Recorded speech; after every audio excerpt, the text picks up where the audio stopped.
Hey guys, welcome back. I hope you are having an amazing day. Let's get right into the stories. The first one is an entitled people story. I built my company from the ground up through years of blood, sweat, and tears. As the founder and CEO, I had the final say in every business decision. Things were running smoothly until one fateful day when Karen was hired as a manager. From day one, her entitled attitude grated on my nerves, but I tried to give her the benefit of the doubt. The problem started on her very first week. I was going over quarterly sales projections when Karen suddenly burst into my office unannounced. Without even a greeting, she slapped a sheet of paper on my desk and demanded I sign it immediately. I picked it up. It was a new organizational chart showing Karen as the head of the company, promoted above me. "What is the meaning of this?" I asked in disbelief. She huffed impatiently. "It's time this company gets taken in the right direction. I clearly have better leadership skills, so I'm taking over. Sign the paperwork to make it official." I stood up, outraged. "You can't just appoint yourself as head of the company. I'm the founder and CEO here. You're way out of line." Karen's face turned red with anger. "How dare you talk back to me like that? I order you to sign these documents at once." I folded my arms. "Absolutely not. You're delusional if you think I'll hand over my company to you." She shook with rage. "You incompetent fool. If you won't obey me, then you're fired." I almost laughed at the audacity. "I'm afraid that's not how this works. Now return to your desk before I call security." Karen let out a frustrated shriek, and before I could react, she slapped me hard across the face. "You'll regret disobeying me," she yelled and stormed off. I stood there in stunned silence, my cheek stinging. I knew Karen had attitude issues, but this was beyond crazy. I immediately called my lawyer and recounted the disturbing incident. He advised me to be proactive in case Karen tried anything else irrational. So I notified security and sent out a company-wide email stating that Karen did not have authority to make business decisions or personnel changes. Over the next few days, Karen doubled down on her delusions of grandeur. She scolded employees for not addressing her as Boss Karen and tried to override several of my direct orders. Whenever confronted, she would throw a hissy fit about people not respecting her authority. Things escalated when I returned to the office one Monday to find Karen sitting in my office chair. She had printed new business cards that said Karen, Chief Executive Officer. An office-wide email announced her as the new CEO and demanded all staff comply with her wishes. Enough was enough. I marched straight to her office, security in tow. "Karen, you are relieved of your duties, effective immediately. Please gather your personal belongings and leave the premises at once." Her face turned beet red. "You can't fire me, I'm the CEO," she shrieked. I nodded to security. "Escort her from the building." Karen kicked and flailed as they dragged her out. "You'll pay for this! The company needs me!" she screamed. I watched in satisfaction as she was thrown out onto the street. I wasted no time contacting the authorities about her irrational behavior and assault. With multiple employees willing to provide statements, the police soon arrested Karen and charged her with battery, criminal trespassing, and attempted fraud. At the court hearing, Karen kept ranting that as CEO she couldn't be prosecuted. The judge was not impressed. Karen was swiftly found guilty on all counts. "Your actions show a profound disconnect from reality and clear disdain for the law," the judge berated her. "I hereby sentence you to 180 days in jail and order you to undergo psychiatric counseling." Karen collapsed in hysterical sobs as bailiffs dragged her away. With Karen gone, peace was restored at my company. I sent out a company-wide memo reassuring everyone that the leadership structure would remain unchanged. I also instituted new hiring protocols to prevent another power-hungry lunatic from infiltrating our ranks. As for Karen, her legal troubles were just beginning. I sued her for damages and emotional distress. The lawsuit was a slam dunk with witnesses and evidence stacked against her. The judge awarded me a hefty settlement which I donated to charity, minus the portion covering my medical bills for stress-induced migraine medication. Last I heard, Karen remains unemployed and banned from our office building. Her name is notorious in our industry as the manager who tried to steal an entire company out from under its founder. As for me, I make sure to carefully vet any new hires for signs of delusion or entitlement. With sane, competent people around me, my company continues to thrive and grow. But I will never forget the havoc created by the crazy Karen who thought she could just appoint herself CEO. It just goes to show, business hierarchies exist for good reason, to stop power-hungry lunatics from seizing control. The next one is a pro-revenge story. My first job out of college was for a local TV station. The owner was, and still is, the worst human being I've ever met. This guy has money, but he will cheat and lie, anything to get out of paying his bills. When I started working there, the owner had just signed a contract with DirecTV to become part of their broadcast package. Since they were at the time purely a local TV station, this meant that we had about 2 months to upgrade our system so that we can start broadcasting to DirecTV customers in the entire Bay Area. Every day that we failed to do this past the deadline means that the owner would suffer a penalty, per the contract. Not knowing about how any of this works, the owner hired a friend of mine to come in as a freelance consultant. My friend told him that for about $15,000, he can get a system that will automate the entire process, which of course this guy didn't want to pay. He tasked my friend with finding a cheaper way, around half, and to pay for all the hardware up front and get reimbursed later. Knowing what a piece of crap this guy is, I warned my friend not to front the money because he wouldn't get paid back. The guy just smiled and said, "Watch me." So he made it work. We went live on schedule, and the owner was happy. Then my friend went in and presented the guy with the bill. Immediately, the usual excuses started. "Oh, I'm a little short this month. Can I pay you later?" Etc. Etc. Then my friend pulled out the trump card. Not only did my friend threaten to take all the equipment back and take the station off the air, but he also revealed that to get the uplink working for cheap, someone had to come in every day and code the broadcast manually. It's not a terribly complicated procedure, takes less than 5 mins. But of course, no one else at the station knows how to do it but him. So either the owner can pay him what he's owed, plus a $2,000 month consulting fee, or the station goes dark, and he starts paying the penalty to DirecTV. The ducker paid fast, so instead of $15,000, he ended up shelling out more than double that amount as my friend lapped up his $2,000 month fee for close to a year before he felt bad and finally taught someone there how to do it. Moral of the story: only thinking about short-term gain will always cost you more in the long run. The next one is a petty revenge story. I used to be a Boy Scout leader. Our chartering organization was a church. An integral part of the church building was a multi-purpose room that included high ceilings and a wooden floor striped for basketball, volleyball, and whatever else. Basically a full-court basketball court that could be used for other stuff.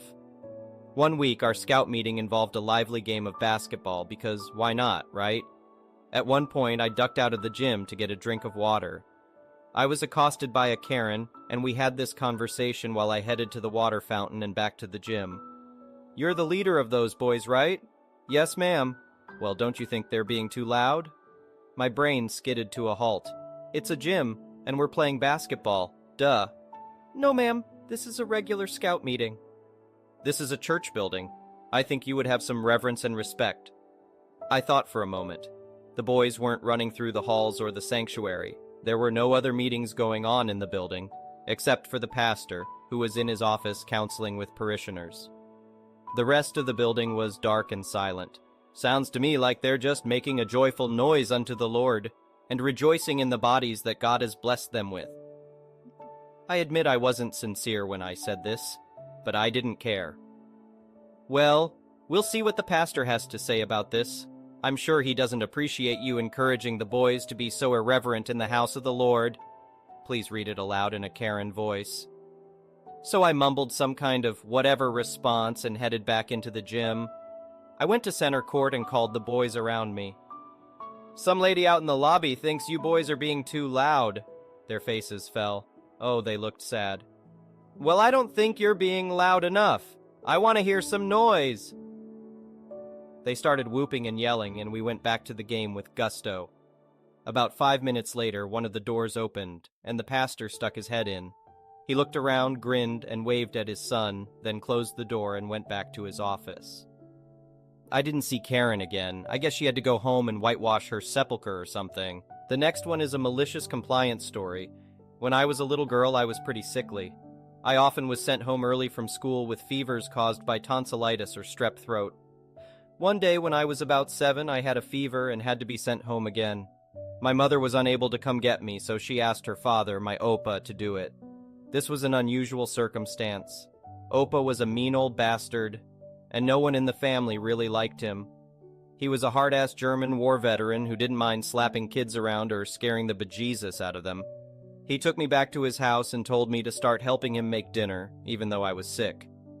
We were going to make split pea soup, and I needed to start by washing and peeling potatoes for him. I put the potatoes in a bowl, filled it with water, and started scrubbing. He was sitting on a kitchen chair with a colander in his lap, not particularly paying attention to what I was doing, and told me to pour the potatoes into the colander so I could get started with washing them. I looked back at my bowl of potatoes submerged in dirty water and said, "Opa, that's not a good idea." Opa, who never liked to be told what is and isn't a good idea, screamed at me to put the potatoes in the colander, motioning to the very colander sitting in his lap. I had a choice to make. I could explain the situation and avoid the fiasco, or I could just do exactly what he told me to. So I shrugged and said, "Okay," and dumped the entire bowl of potatoes and dirty water into the colander. As I'm sure you can all imagine, the cold, dirty water spilled all over that mean old curmudgeon and his kitchen floor. Opa sat there, dumbfounded and covered in dirty potato water, for what felt like hours. I also stood there stupidly gawking in front of him in horror, the now empty bowl still upside down in my hands. Then he did what I never would have expected and started laughing. Somehow that was far more terrifying than if he exploded like I expected him to. He told me to clean up the mess and get out of his sight. And that's the story of my plucky, albeit foolish, malicious compliance, and possibly my first brush with death, ha ha ha. The next one is an entitled People Story. This morning, I was out mowing my lawn. I happened to be wearing a ratty t-shirt that had a logo from a video game that I enjoy playing. We live in a very small town in northern Wisconsin. Everyone just kind of minds their own business, so we have never had much interaction with any of our neighbors, which is fine with us. One of the houses next to ours is a rental property that the owners converted into a duplex.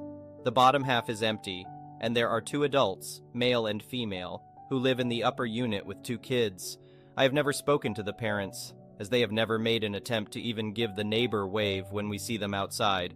However, this morning, the mom starts walking over towards me, so I stop the lawnmower and say good morning. She comments about how we have such a big house. I tell her it is because we like having lots of pets, 4 cats and 2 dogs, and that we usually adopt animals with medical issues since I am a nurse and my niece is a vet. We make a little more chit-chat and go about finishing mowing the lawn. I go inside to do some other chores and I hear a knock on the door. I check the cameras and there are 2 kids standing at my door.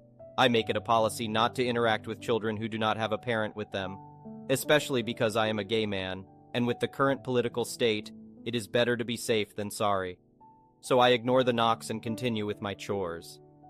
A few minutes go by, and the woman I spoke to earlier in the yard is standing there, so I open the door. She is upset that I ignored her children when they came over, as they wanted to play with our pets. I told her that I would never allow children in my house who do not have an adult with them and that our pets were not playthings for her children.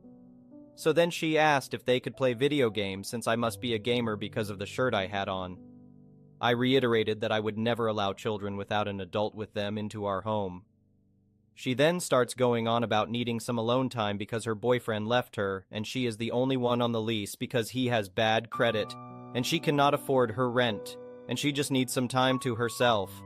I apologize that she is having a rough time, but my husband and I would not be willing to entertain her children for her. She looked perplexed for a bit, and I was curious as to what confused her, and then she said something that made me lose it in a major way. She said, "Gross. Why do fags have to be my neighbors?" I replied, "Look here, you nasty person, you will never say that to me or my husband again. You need to leave right now." And I slammed the door in her face. She kept pounding on our door, screaming all kinds of slurs and obscenities. Because we have had some issues with kids destroying property, we have cameras all over the outside of our house. So I turned on the alarm on all of them. She got the message then and left. Like, what the actual fudge? I have never been so glad to have cameras everywhere outside. The next one is an entitled Parent Story. Years ago, my cousin Lucy and I had a strained relationship because she let her son Damien do anything he wanted, never punished him, and brushed away anything he ever did as boys will be boys or he's just a kid, etc. It came to a breaking point between us when Lucy and Damien were visiting years ago. Damien was 12 at the time, and my daughter Maggie was 9. Maggie was sitting happily playing her Xbox in her bedroom upstairs. While Lucy and I were talking, Damien got bored and wandered off. A few minutes later, I heard screaming and crying. I rushed up to Maggie's room to find her on the floor, blood all over her face, while Damien was just casually playing the Xbox. It turns out he came up and demanded a turn on the Xbox. Maggie said, "Sure, just let me finish the level." So he snatched the controller from her hand and smashed her around the face with it, then shoved her out of the way. I rushed her to the hospital. Luckily, it looked worse than it was, and there was no lasting damage, and I live in the UK, so no medical bills. But I was furious. I told Lucy what Damien did, and she shrugged and said, "You know how boys are with their video games? She should have just let him play." I told her in no uncertain terms that she and her son were not allowed anywhere near me or my family. We got into a huge fight over this, where she, of course, tried to absolve her little angel of anything. So I lost it and told her if she didn't discipline him and teach him boundaries, she would end up raising a monster who would grow up to be a thug or worse, which infuriated her. This caused fallout with the family for years, largely because Lucy lied and told everyone her son and Maggie had just been play fighting, and that's how she got hurt. It was just an accident, and I was overreacting. After a few years, everyone forgot. I still forbade Lucy or her son from coming anywhere near me. Several other family members did the same. I can't imagine why. Fast forward to a little before the pandemic. Damien was 19. Just like I predicted, he soon learned that thanks to his mother, he was bulletproof, as she would never believe he did anything wrong. So his behavior got worse and worse, to the point where he was kicked out of every school in the area and had to go to a special school. I got a call from Frank, Lucy's brother, telling me Lucy had been rushed to the hospital, that he knows we don't talk, but Lucy was seriously hurt and he wanted to let me know. Despite our history, I went to visit Lucy, accompanied by Frank and his wife. Before this, we had been really close, and I was upset to hear she was hurt.